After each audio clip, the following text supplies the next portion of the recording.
شرک فی الذات، یہ دو قسم کے مذاہب میں دو مختلف صورتوں میں ظاہر ہوا۔ عجیب بات ہے، آئرنی آف فیٹ جسے کہا جاتا ہے انگریزی میں، بڑی ستم ظرفی کی بات ہے کہ اس کی بدترین شکل ان قوموں میں پیدا ہوئی جو انبیاء اور رسول کے ماننے والے تھے۔ حضرت ابراہیم کے نسل کے لوگ جو عرب میں آباد تھے، حضرت اسماعیل کی نسل کے لوگ، وہ فرشتوں کو خدا کی بیٹیاں قرار دیتے تھے، اور ان کی اکثر دیویوں کے نام مؤنث ہے، اسی لیے لات، عزا، عزا عزیز کا مؤنث ہے، منات، لات۔ وہ یہ سمجھتے تھے کہ یہ فرشتے ہیں اور فرشتوں کو اللہ کو بہت بیٹیوں کی طرح عزیز ہیں، یہ اللہ کی بیٹیاں ہیں، یہ ہماری شفاعت کریں گی اللہ کے ہاں۔ تو یہ شرک فی الذات، اللہ کی بیٹی بنا دینا، ذات میں شریک ہو گئی۔ اولاد جو ہے تو ظاہر بات ہے برہمن کی اولاد برہمن ہوگی اور راجپوت کی اولاد راجپوت ہوگی، تو وہ تو گویا کہ آپ نے اس کو اس کی ذات میں شریک کر دیا، ہم پلہ بنا دیا، کفو بنا دیا، مد مقابل بنا دیا۔ یہی بیماری سب سے زیادہ شدید اور مکروہ ترین شکل میں حضرت عیسیٰ علیہ السلام کے پیرووں میں پیدا ہوئی۔ ایک محدود پیمانے پر یہودیوں میں بھی ایک دور میں یہ بیماری پیدا ہوئی، انہوں نے حضرت عزیر علیہ السلام کو خدا کا بیٹا قرار دیا۔ اس کی وجہ میں آپ کو بتا چکا ہوں کہ چونکہ حضرت عزیر کی جو دعوت توبہ تھی، اس سے بنی اسرائیل میں ایک اصلاح کا آغاز ہوا، ان کے حالات بدلے، جس کے نتیجے میں اللہ تعالیٰ نے انہیں دوبارہ دنیا کے اندر عزت سے، طاقت سے، قوت سے سرفراز کیا۔ تو اس لیے حضرت عزیر کے بارے میں ان کے ہاں ظاہر بات ہے کہ پھر عقیدت اور محبت جو ہے ہونی ہی چاہیے تھی، اور یہ عقیدت و محبت کا غلو ہی ہوتا ہے کہ جو پھر اللہ کے بندوں کو، نبیوں کو، رسولوں کو، اولیاء اللہ کو اللہ کی اولاد یا اللہ کے کو اور طرح کے رشتہ دار قرار دے دیتا ہے۔ لیکن جس کیفیت کے ساتھ اس مرض کا ظہور ہوا ہے عیسائیوں میں، اس کی کوئی مثال دنیا کی تاریخ میں نہیں۔ ان کی تو گمراہی کا عالم یہ کہ وہ کہتے ہیں کہ عیسیٰ اللہ کا صلبی بیٹا ہے، صلبی، اس درجے وضاحت تاکہ کوئی استعارہ نہ سمجھا جائے اس کو۔ اگرچہ انجیل میں حضرت مسیح جب کہتے ہیں میرا آسمانی باپ، تو ساتھ ہی یہ بھی کہتے ہیں میرا اور تمہارا آسمانی باپ، تو یا تو مانو کہ پھر سب اللہ کے بیٹے ہیں۔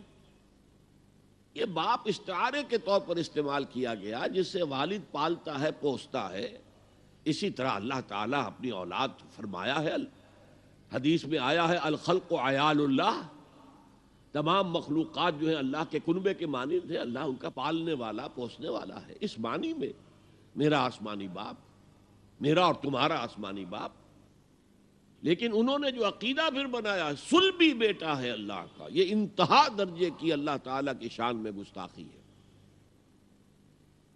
میں نے عرض کیا تھا قرآن مجید میں جتنا غضب اللہ کا، جتنا غصہ اس پر آتا ہے اور کسی طرح کے شرک پہ نہیں آتا۔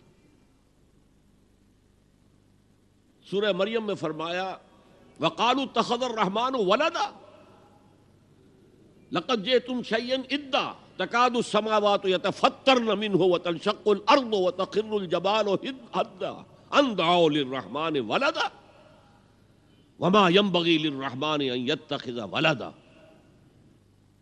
اگر اس کے لہجے کو آپ سمجھ سکیں، اس میں جو غضب مضمر ہے، چھپا ہوا ہے، اسے پہچان سکیں، کلام کی اگر شناخت ہو۔ وَقَالُوا اتَّخَذَ الرَّحْمَنُ وَلَدًا، انہوں نے کہا رحمان نے کسی کو بیٹا بنایا ہے۔ لَقَدْ جِئْتُمْ شَيْئًا إِدًّا، تم ایک بہت ہی خطرناک، خوفناک، بہت ہی گستاخی والی بات لے کر آئے ہو۔ اور وہ کتنی بڑی گستاخی ہے اللہ کی جناب میں، تَكَادُ السَّمَاوَاتُ يَتَفَطَّرْنَ مِنْهُ، اس گستاخی کی وجہ سے آسمان پھٹ پڑنے کو ہے، وَتَنشَقُّ الْأَرْضُ، اور زمین شق ہو جانے کو ہے، وَتَخِرُّ الْجِبَالُ هَدًّا، اور پہاڑ جو ہے وہ دھماکے کے ساتھ گر جانے کو ہے.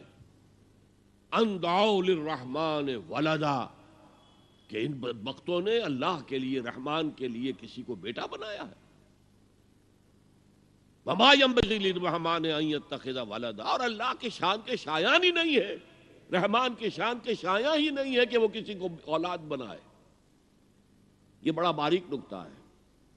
اولاد کی ضرورت تمہیں ہوتی ہے، خواہش تمہیں ہوتی ہے. تمہیں معلوم ہے کہ ہم فانی ہیں، موت آئے گی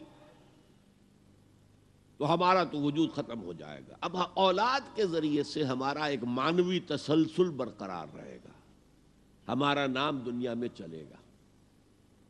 تو یہ تمہاری ضرورت ہے، رحمان کے شایان شان نہیں.